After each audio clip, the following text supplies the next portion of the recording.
The galactic certification exam was designed to break minds. Literally, in some cases, species with parallel processing abilities took days to complete it. The Vixthari, with their quantum consciousness, needed a full week.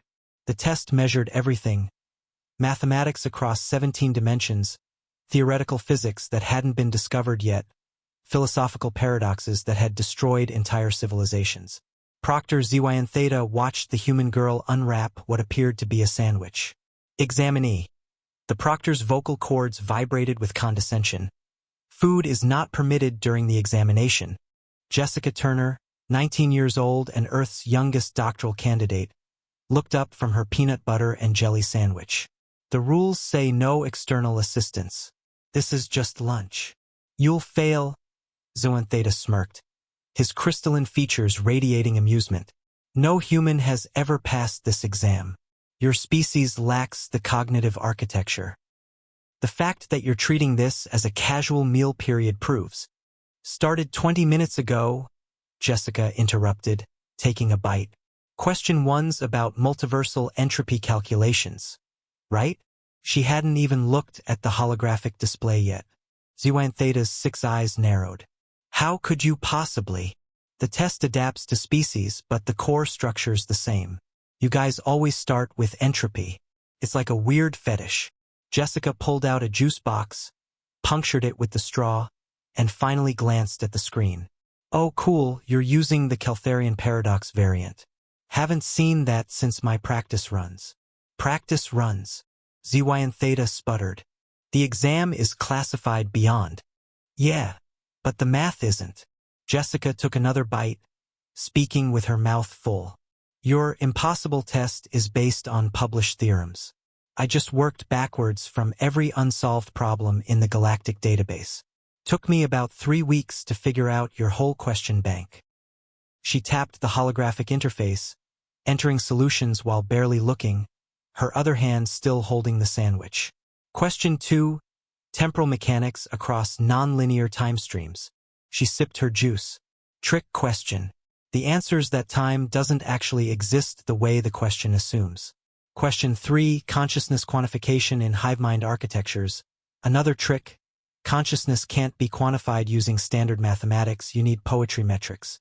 Smirked Theta watched in horror as the human girl progressed through the exam at impossible speed, occasionally pausing only to take bites of her sandwich or sips of juice. Question 47 is wrong, by the way, Jessica mentioned casually. The premise assumes the Garathian constant is actually constant. It's not. It varies based on observer metabolism. Figured that out when I noticed all your unsolvable problems had solutions if you assumed the test makers were silicon-based life forms with a specific metabolic rate. The proctor's form began to flicker, a sign of extreme distress in his species. That's classified information about the exam creation committee. It's also obvious if you pay attention. Jessica crumpled up her sandwich wrapper and tossed it into the recycler. Your bias shows in the math. Every species does it. Humans do it too. We tend to assume everything operates in base 10 because we have 10 fingers. You guys assume everything operates in base 8 because of your tentacle situation. She pulled out a bag of chips. The loud crunching is disturbing other examinees. Smirked Theta protested desperately. What other examinees? Jessica looked around the empty room. You guys always test humans alone because you think we'll cheat. Which is insulting, by the way. By hour 2, Jessica had moved on to dessert. A chocolate bar she unwrapped with deliberate slowness while solving a problem about stellar consciousness emergence. This is actually easier than Earth's standardized tests, she commented. Those are designed to trick you. This is just testing if you can think in multiple paradigms simultaneously. Any human who's ever had to navigate a group project with Steve from accounting can do that. The final question appeared, the one that had destroyed the minds of 3 different species and caused a religious reformation in 2 others. The ultimate question about the nature of existence itself. Jessica read it, laughed, and wrote, 42, but unironically. Then she added, the question's flawed because it assumes existence needs meaning. Sometimes things just are. Like this sandwich was just a sandwich, but it still fed me. The universe doesn't need a purpose to have value. That's a very human perspective, I know, but it's also correct. The exam system processed her answer. Then it did something unprecedented. It gave her bonus points for identifying the cultural bias in the question's construction. Final score, 107%. ZY and Theta stared at the results. Impossible. The maximum score is 100%. Yeah, but I corrected 3 of your questions and improved the mathematical framework of 2 others. Jessica stood, stretching. The extra 7% is for doing your job better than you did. She pulled out another juice box. Oh, and question 89?